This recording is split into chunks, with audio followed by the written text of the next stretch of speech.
Hi everyone, Janey here. Welcome back to my garden. Welcome to 2024 and welcome to my 2024 garden planning video.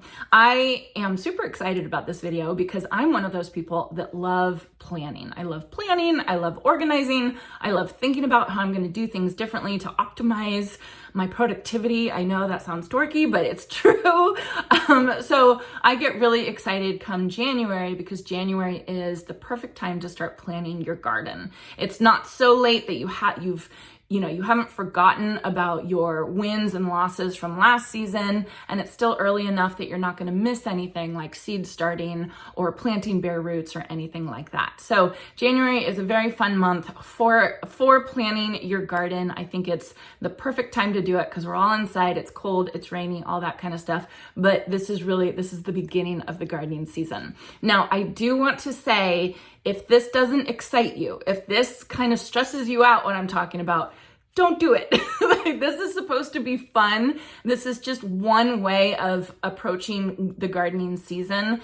It is not the right way. There's no right or wrong in gardening. If you're the type of gardener that kind of likes to fly by the seat of their pants and just, find a plant that really speaks to them at the garden center and plant it in your garden, go for it. That is completely appropriate and a good way to do it. For me, I like to plan things. I get excited about it and it makes me feel better when I plan things. So I just want to say that. I'm not saying this is the right way to do it. This is just the way that I do it. So the first thing I do for planning my next year's gardening season is I get out my gardening calendar. So this is probably the most important thing that you can do. I've done it in a couple different formats. I've done it in, of course, just the month-to-month format, but I also have done it in the table format where you actually number each week in the year. So this week, the first week of January, this is week 1 all the way to week 52.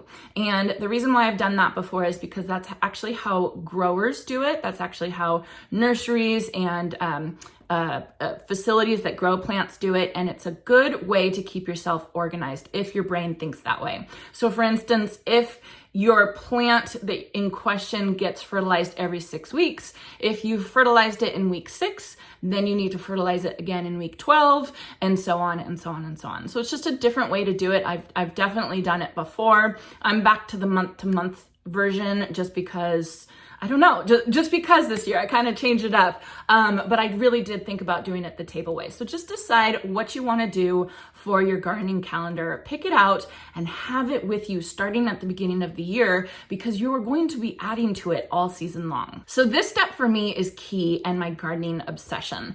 I tend to add a lot of projects and a lot of plants into the gardening season. I try and cram it as full as I possibly can because I get so excited about a new plant that I've seen or a new project that I've heard about. And so I just keep adding it onto my gardening plate. But I have been known to many times to say plant a plant in the garden or sow seeds and promptly just completely forget about it.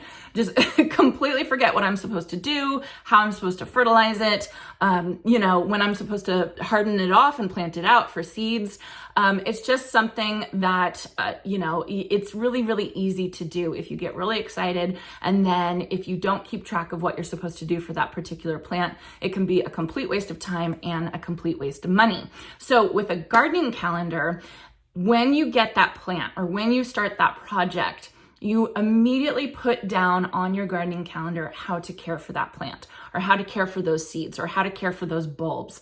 And you have it listed on the gardening calendar so you can get that information out of your brain and onto a piece of paper or onto your computer or onto your phone, and then you don't have to think about it anymore. But you know that plant is still gonna get taken care of. So for instance, if I go to a garden center and I purchase a bare root rose and I plant it into the ground in my garden in January, what I would do is I would go through and I would write on my gardening calendar everything that I need to do for that rose for that entire year. So in March, when I start seeing a couple inches of growth, I'm going to fertilize it with the Van Winden special mix. You'll learn about that later this week.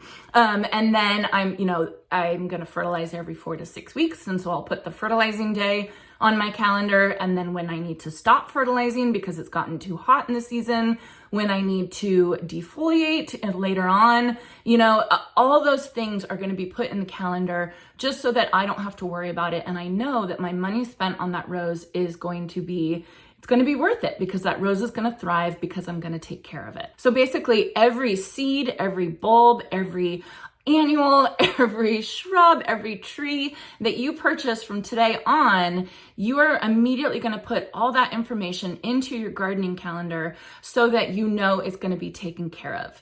And then you're going to get in the habit of every day or once a week checking your gardening calendar and seeing what tasks you have to do so nothing gets lost and nothing gets forgotten. Also, it's really helpful if you're doing like summer vegetables, spring vegetables, cool season, warm season, all that kind of stuff. It's just a good way to get it on paper so you can remind yourself, hey, I need to start sowing my tomatoes now, right? So that I can plant them out when it gets warmer. Even though it doesn't feel warm at all right now, I need to do it so I don't forget. So it's a really, really helpful way to keep yourself on track throughout the entire gardening season. On your calendar, make sure you note your last frost date and your first frost date and the weeks leading up to those dates. So basically, if my last frost is about March 1st, and so then I will also write in 6 weeks before my last frost, 10 weeks before my last frost, 8 weeks before my last frost, and I'll do the same thing for my first frost. And the reason why that is helpful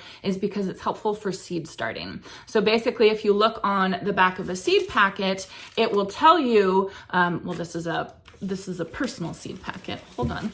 If you look on the back of a seed packet, it will tell you how many weeks before your last frost you need to sow that seed. And so it just makes it really easy because you have all that information on the calendar. And when we talk about our first frost, which is in the fall, if you're going to be doing anything like fall sowing or the cool flower method, that's another way to remind you when you need to sow those seeds to get them ready to plant out before the winter so that they're ready to bloom early on in the season the next year. So I've actually already filled out my 2024 gardening calendar. I have it on the computer right now, but I actually am going to print it out and hang it on the wall, but I haven't gotten to that point yet. But let me take my camera and let me show you what my gardening calendar looks like thus far. Okay, and here is my 2024 gardening calendar. It is on a program called Notion. That is just what I use to keep myself organized, to keep my YouTube channel and all that other stuff organized. So any type of calendar would work fine.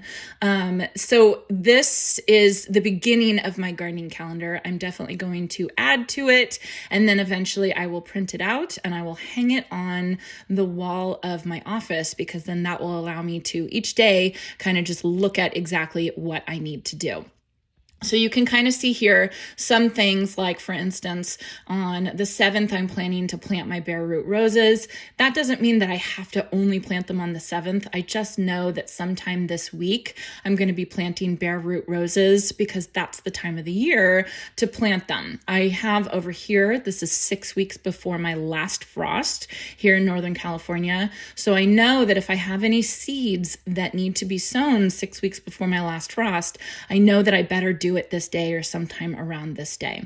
Same thing with transplanting. I added these in because I sowed some lupin, some straw flower, some stalk, and I need to transplant them at that time. And then again, a week before that is when I started hardening them off. And then over here, you'll see, I'll talk about it in a second when I get to my weekly gardening schedule. Monday is my fertilizing day. So I'm not going to start fertilizing until after my last frost, which is over here on March 1st, because then I know I'm going to be planting annuals and I will be able to fertilize them and they won't get nipped by a frost, if I start fertilizing them and there's some new growth on them. So fertilizing annuals is something I'm going to do every single week starting in March. And then once a month, I'm going to be fertilizing my roses. Here is kind of my bi-yearly all-purpose fertilizer. I kind of just put it right there for my perennials and shrubs. planting my herb garden over here. And then something I wanted to show you all is if you are going to be doing succession planting, like for instance, I'm going to succession plant my gladiolus this year. I'm going to put them in the ground every 3 weeks. I'm going to put a couple more bulbs in the ground. So I just have this reminder on my gardening calendar to every 3 weeks, make sure that I put those gladiolas in the ground. So it's just a really easy way to keep myself organized. And then if I go to the garden center, as I'm sure I will, and I buy a new plant, I can immediately put in there, prune my new plant or fertilize my new plant on this day, and I can just remind myself. I really, really want to grow corn stalks for fall decorating this year. So I made sure to put in plant corn for corn stalks on this day and just remind myself that I can't forget to do that, because literally every year I forget to do it, and then I have to buy my corn stalks, and I don't want to do that. So it's just a way to keep myself nice and organized. And again, it's not hard and fast. I don't have to stick with this, but I know that I have these on my calendar and I don't have to worry about it because I have it on the calendar and I can get it out of my brain. So next, after my gardening calendar, I feel like the next most important thing for planning my gardening season is my weekly gardening schedule. And I don't think I would be able to maintain a garden if I didn't have my gardening schedule. And especially now that I have an even bigger garden, I feel like a schedule is necessary. It's something that I have to do. And what a gardening schedule is it takes all the tasks that you need to do basically on a weekly basis. And instead of them being super overwhelming and you think about them every single day, it breaks them down and it makes it more manageable, and it puts it in a kind of a spot where you can think about it. And then you don't have to think about it the rest of the week. So basically it is assigning a task to each day that you know you're going to get done. So you know that you're going to address it at least once a week. I got this idea from Laura from Garden Answer. A couple years ago, she did a video about breaking her property down into zones. So basically, on Monday, she would address everything in zone 1. On Tuesday, she would address everything in zone 2. I didn't have as big of a property as she did. So for me, it made more sense to actually assign a task for a certain day as opposed to a zone for a certain day. So for me, Mondays are fertilizing day. Mondays when I get all my fertilizing done. I get all my weekly fertilizing done for annuals. So I will spray my Proven Winners plant food. And then if it's monthly fertilizing that needs to get done based on my gardening calendar, what my gardening calendar says, I will do that on Mondays as well. So I will fertilize my roses, fertilize my lemon trees, and so on and so on. But I will plan to do all of that on Monday. Tuesday is my pest control day, where I kind of look around for whatever pests I have, and then I treat them accordingly, whether it's spraying BT or whether it's Sluggo Plus, whatever it is that I need to do, I plan on doing that on Tuesdays. On Wednesday is weeding day, where I go around and I weed. And I do have to say, when it comes to certain things like weeding or pruning, I don't only do it on that day. It's just that's the day that I'm going to dedicate some time and energy to weeding. But if I'm out in the garden and I see a weed on the ground, I'll pick it up, on a different day. I don't only weed on Wednesdays, which is what I'm trying to say. Thursday, I usually do houseplants. So I fertilize and I water my houseplants on Thursdays. Sometimes I forget that one, or sometimes I push that one off to the next week. Fridays are a day that I get out my blower and I blow off all of my surfaces, because during the summer people come and they hang out, and we want to eat outside. And so by blowing off the surfaces on a Friday, that just made sense to me. Saturday is pruning day, where I'll go and I'll deadhead or I'll prune if I have to prune. And then Sunday used to be lawn day, where Jason would fertilize and mow the lawn and deal with the lawn. But we actually don't have a lawn anymore. So that's not part of my schedule for this year. But for those of you who do have a lawn, we have that on a Sunday. So basically it's just breaking down these tasks that we don't want to do. None of us want to do that kind of stuff. None of us really want to weed, and we just put it to each certain day, and it just keeps it really, really organized. So I actually messed around on my computer and I made my weekly gardening schedule into something that I think is really pretty, and I made it into a printable for all of you. So I will put the link in the description down below. if you guys click on that link, you can download it to your computer and then you can print it out for yourself. So you can post it wherever you need to post it, in your garage or in your shed, and just so that you're gonna see it and remind yourself, oh, it's Monday, I need to fertilize my plants today, or it's Wednesday, I better get out there and do about 15 minutes of weeding. And that's the other thing I do wanna say is this is not an all-day thing. This is like giving yourself 15, 20, maybe 30 minutes of getting these jobs done. And if you don't finish, push it off to next week, because you know you're gonna get out there next week and you're gonna address those weeds, or you're gonna fertilize something if you miss that fertilizing. You know, just this is why I like to do it like this, so that you don't spend hours and hours and hours one day doing something because you haven't done it for a couple weeks. So give yourself 15, 20, 30 minutes, whatever you decide, each day of the week, and it will keep yourself on top of all these mundane chores that we really don't like to do in the garden. So the next step, and really the final step in planning my next season's garden, is the really fun part. It is the dreaming, it is the research, it is the plant selection, it's taking everything that you have in your brain that you know you want your garden to look like, and it's preparing for it. It's putting it on paper and it's starting to plan it. So for instance, in my property, one of the things that I'm planning this year, I don't have a lot of stuff going on in this property because we just moved in the end of last year's gardening season. So I don't have a lot of plants on this property. So my plan for this year is to go very annuals heavy, because I know annuals I'll get the biggest bang for my buck in a very short amount of time. So when I'm planning the plants that I want to get for this year, I know I'm going to lean heavily on annuals, because once I plant them in just a short couple weeks, I will have lots of color and lots of flowers, and it will bring me joy, and I'm so excited about it. So then you can plan, you know, what type of vegetables you're going to grow this year, and are you going to grow them from seed, or are you going to get them from the store, little plants from the store. You can plan what cut flowers you're going to grow and what seeds you need to get, what bulbs you need to get if you're going to do summer blooming bulbs. All this kind of stuff you can start planning now. And there's a couple reasons why it's really good to plan it now. For one thing, you can do the research now, and you can learn everything that you need to learn about whatever project or plant that you're planning to put in your garden. But another thing is, it's really important to get things before they sell out.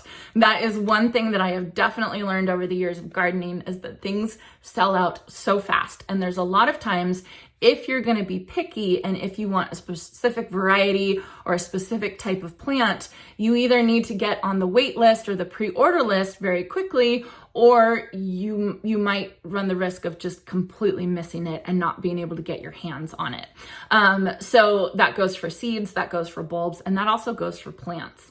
I know that sites like provenwinners.com and gardencrossings.com, they do pre-orders for plants. So you can actually plan what plants you want in your garden, order them now, and then they will be held for you, reserved for you, and then sent to you in whenever it's time to plant those, whether it's March, April, or May.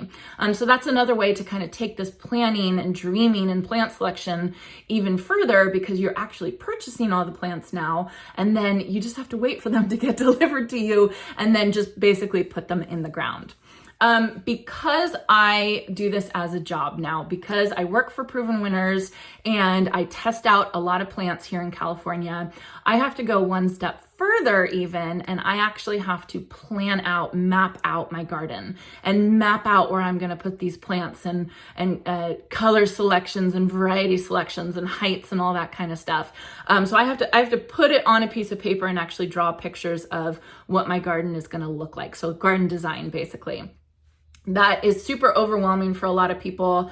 For me, I'm so excited about it. Like, I can't wait to do it. It's going to be so much fun. And it's just something that if you want to take it to that level, absolutely take it to that level. Lean into your nerdiness, because it is just so much fun. And then you'll be that much more excited and that much more confident about the upcoming gardening season. So my gardening calendar, my weekly gardening schedule, and the dreaming and planning process is really the three ways that I plan my upcoming season for the year. And again, I love doing it in January. I think it is just the perfect time to do it and to get your season kind of all wrapped up and ready to go.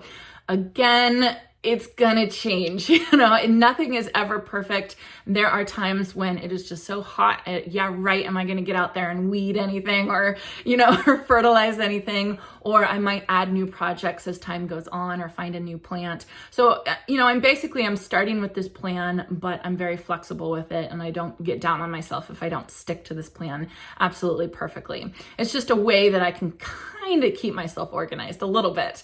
So I hope this was helpful for all of you. I'd love to hear from those of you who do plan, and if I missed anything, if you do it in a different way than I do, maybe if I need to add something onto my planning routine, I would love to hear that. I would also love to hear from those of you who don't plan and how you kind of go about it and kind of go about all those gardening tasks.